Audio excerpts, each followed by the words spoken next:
Saudari-saudara yang terkasih dalam Kristus, berjumpa kembali dalam katekese digital singkat hari ini. Hari ini kita akan membahas tema mengapa pastor gereja Katolik mengenakan alba, stola, dan kasula. Untuk mendapatkan jawaban yang lebih jelas, mari kita bahas bersama-sama.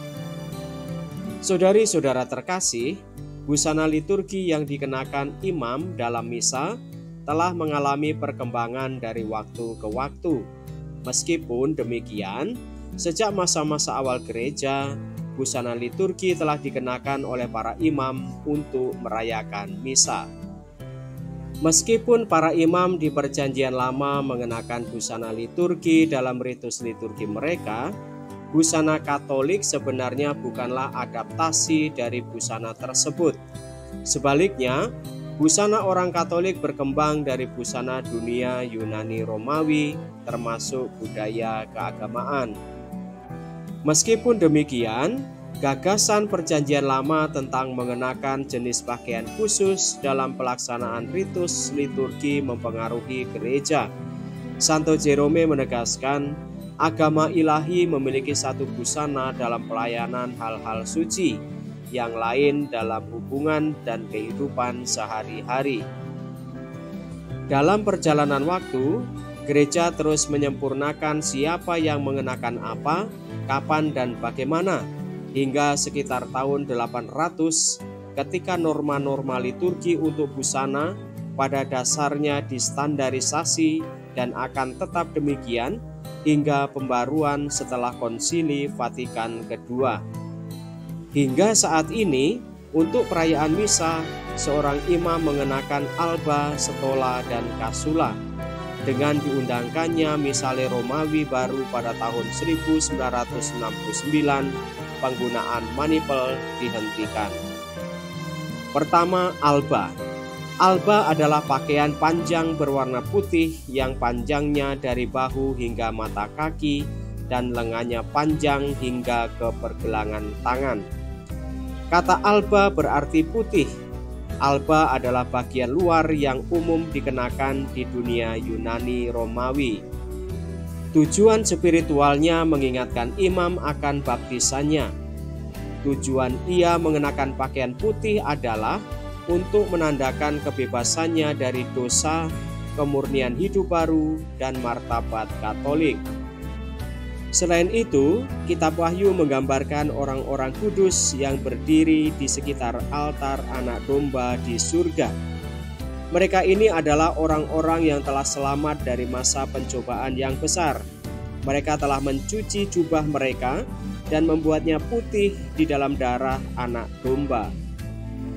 Dengan cara yang sama, imam harus mempersembahkan misa dengan kemurnian tubuh dan jiwa, dan dengan martabat yang sesuai dengan imamat Kristus. Doa yang terdahulu adalah, jadikanlah aku putih ya Tuhan, dan murnikanlah hatiku, sehingga setelah dibuat putih dalam darah anak domba, aku akan layak menerima pahala yang kekal. Kedua, stola. Stola adalah kain panjang, lebarnya sekitar 4 inci dan berwarna sama dengan kasula, yang dikenakan di leher seperti syal. Stola diikat di pinggang dengan ikat pinggang atau single. Secara tradisional, stola disilangkan di dada imam untuk melambangkan salib.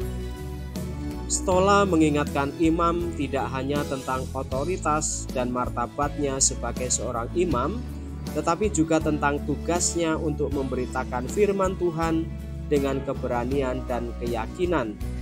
Sesungguhnya firman Tuhan hidup dan kuat dan lebih tajam daripada pedang bermata dua manapun, dan untuk melayani kebutuhan umat beriman. Doa yang pertama adalah, kembalikan kepadaku ya Tuhan, stola keabadian yang telah hilang karena dosa kedua orang tuaku, dan meskipun tidak layak untuk mendekati misterimu yang kudus, semoga aku tetap memperoleh sukacita kekal. Ketiga, kasula. Kasula adalah pakaian luar yang dikenakan di atas alba dan stola. Selama berabad-abad, berbagai gaya kasula telah muncul. Berasal dari kata Latin kasula yang berarti rumah. Kasula di dunia Yunani Romawi seperti jubah yang menutupi seluruh tubuh dan melindungi orang tersebut dari cuaca buruk. Secara rohani, kasula mengingatkan imam tentang kasih Kristus.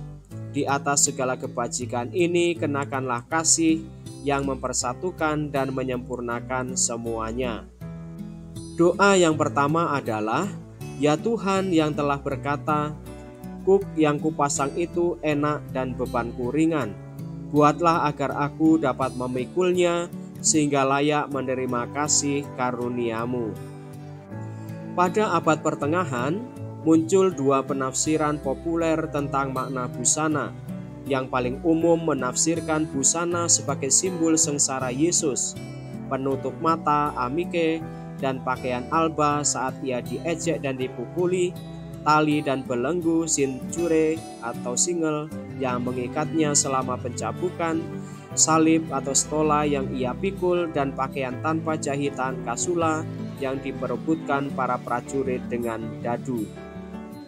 Penafsiran populer lainnya berfokus pada busana dalam asal-usul militer Romawi dan memandangnya sebagai simbol imam atau pastor sebagai prajurit Kristus yang berperang melawan dosa dan setan.